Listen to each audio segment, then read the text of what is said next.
Welcome back to another edition of the Insider Mailbag. I'm Jared Johnson, and actually, this time we're doing a recruiting mailbag, recruiting only questions. We had so many good questions, I actually split up the mailbag into two different mailbags. We have one with construction updates, kind of talks about how coronavirus is affecting college football and actually returning starters, guys to be excited about. In another mailbag that's already been posted, I'll link it at the end of this video as well. You can find it on Inside the Red Raiders. But this edition is recruiting, and we have some good ones, so let's dive right into them. Texas Tech Red Raider asked, he said he probably missed it somewhere, but is the assumption that Joel and Tomboy will 100% be here in this upcoming season and Kamingo will go pro? Well, he asked us before basically news has changed. Of course, we know Jonathan Kaminga is going G League, as we all expected. I mean, Tech was the college choice. There was smoke there for a long time that Tech had a good chance with Kaminga, but here for months, it's been pretty much known, and I've said he's going G League. He's going pro, unless something crazy happens where G League development team doesn't happen because of coronavirus or something like that. Never say never in recruiting, but it's been known he was going pro. So that's done. Now, Joel and Tomboy. Here's the deal. I don't know 100% that he is not going to be on the team, but I am operating under the assumption that that is the case. It definitely appears that he is going to do something professional with basketball instead of remain in college.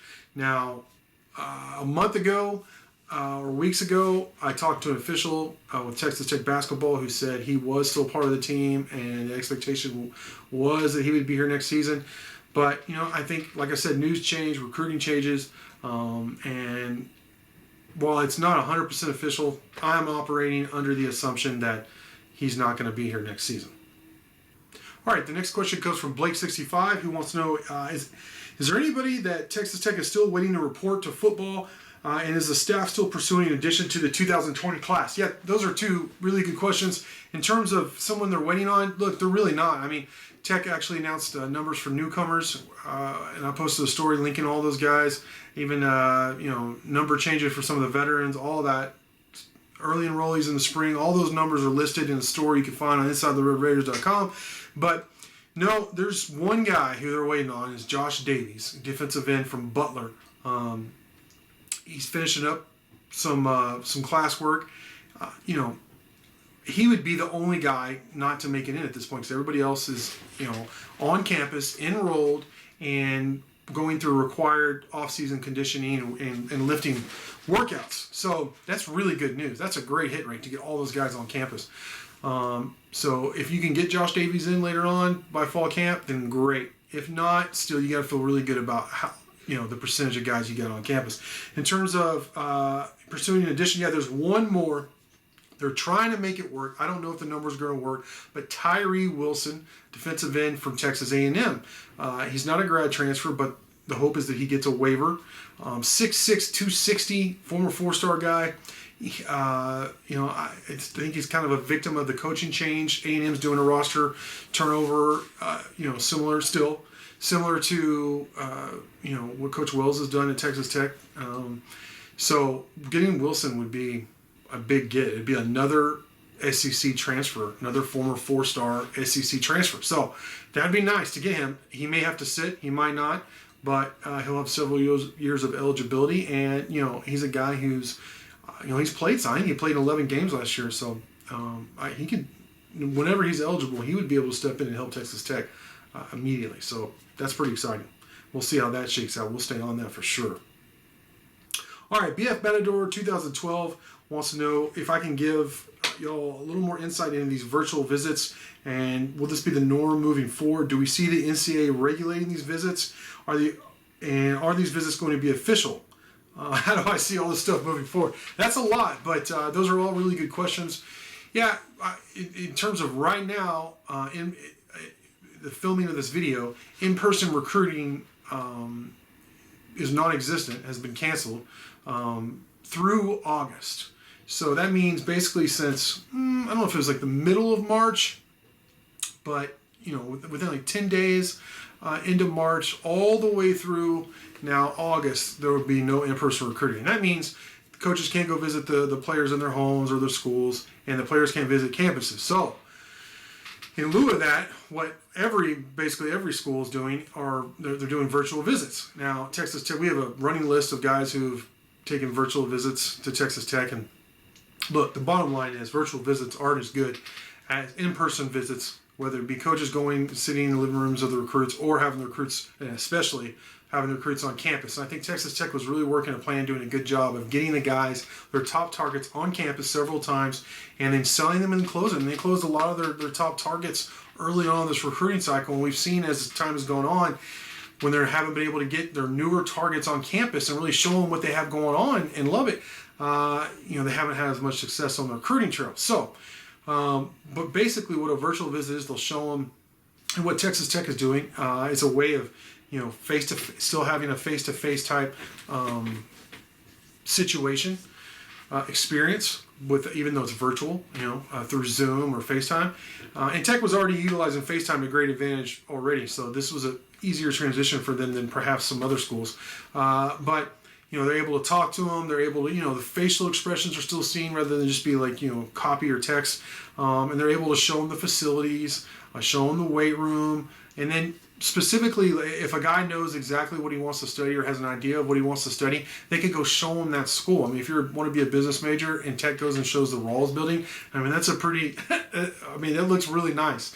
You can show them the dorms, that kind of thing. Show them the facilities still, So that's what they do. I think they show them maybe some of the stuff around town, but mostly it's on campus and stuff just right around campus. That's very, college kid centric, of course. So, in terms of regulation, I don't know how NCAA, I'm not going to put anything past them. Perhaps they can regulate in terms of how many, what you show, all that kind of stuff. But right now, I haven't heard anything in terms of them wanting to do that. And in terms of it ever being official, I don't see how it could be an official, because really what makes an official visit official is that you pay for, their travel, their hotel, their food, it's the next level of a recruiting visit, and there's money involved. And it's not like, unless you can pay for their internet service or something like that, I don't see how it would be an official visit. Hopefully at some point they open up in-person recruiting, but I don't know if that's the way it's going right now. I don't know. I mean, it looks like that might be extended at least through September, but that's just a guess on my part. We'll have to see. Eventually these guys are going to have to see the campuses they want to go to before they sign somewhere. So it'll be interesting to see if there's still an early signing period in December, because I can see that going away and it's just going back to the regular February signing period, at least for a recruiting cycle, and all the things that shake out from all this craziness. But virtual visits to me I don't think they'll be official. I don't think they'll be regulated too hard. All right, the next question comes from Red Raider Grad, who wants to know, it says, JJ, what do you think the issues are with DB recruiting this cycle? It seems like they've been in on a lot of guys only to lose out at the end. Yeah, it's interesting because they brought in Coach Derek Jones to coach the secondary, and he's known as a recruiter. But then again, most of the guys they offered were guys that he was already recruiting out of state when he was at Duke. And I talked to at least a half a dozen of them, if not like around 10 of these guys. And they all love Derek Jones, but they don't know, most of them don't know diddly squat about Texas Tech, or some of them have never even been in Texas before. So with the recruiting restrictions, it's really hard to get those guys to say, oh yeah, I'm committing to Texas Tech. Especially most of these guys had several of the Power 5 offers. So I think we're in a weird situation where Coach Jones, while he's recruited some in Texas, he may not have all the inroads in Texas yet, and he can't go out and introduce himself. But then the guys that he does have inroads with are out of state, and they don't really know a lot about Texas Tech, and you can't have them in for officials like you would have hopefully had them in. So they're at a weird crossroads. I think DB recruiting has been affected more than anything by the recruiting dead period imposed by the NCAA due to the coronavirus. So it is going to be interesting to see how it shakes out. And then the final question actually is kind of piggybacking off Red Raider Grad's question. It's Cajun Raider wants to know, finding quality DBs is looking dicier and dicier. He says, this is a massive need and seemingly always has been. Feet to the fire, how bad is it? It is bad this cycle, because when you look at their targets, you don't see anybody like, okay, this guy, you can throw out Chase Lowry, but I don't think he's going to Texas Tech. I think he's going to pick someone else. So there's a couple of guys. Jalen Wilson's another guy. I think he likes Tech, but I don't think that's where he ends up eventually. So I can't see anybody who is imminent, is going to end up with, committing to Texas Tech. So that's not good. Tech does need defensive backs,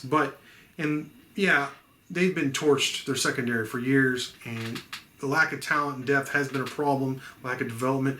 But here's something I do want to point out.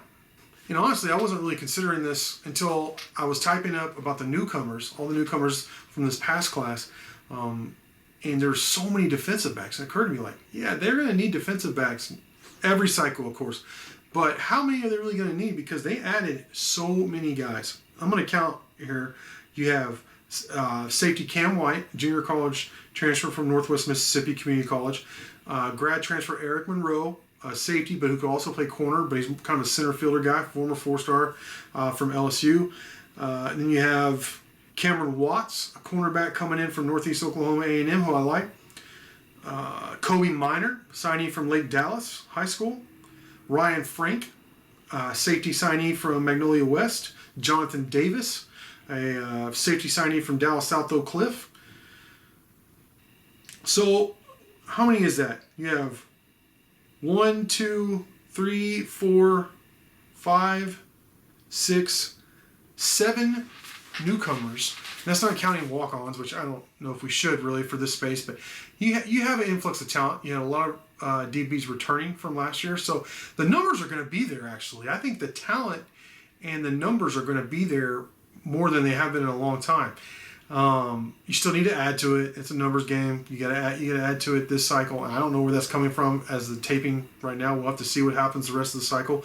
But I wouldn't say it's like, it's dire.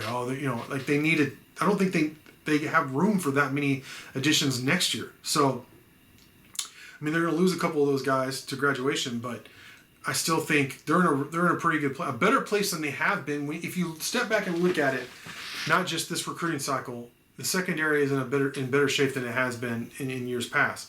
Now we'll have to see how they perform this season and reevaluate that. We'll have to see how they do the rest of the cycle, but that's where we're at in terms of defensive back recruiting, and hopefully Coach Derek Jones and Coach Patterson, of course the defense coordinator, I hope they come up with a strategy and idea and they land, at least 2 or 3 really impact defensive backs to add to the roster for the 2021 season. But with that, I want to thank everyone for their great questions as always. Thank you for watching, and until next time.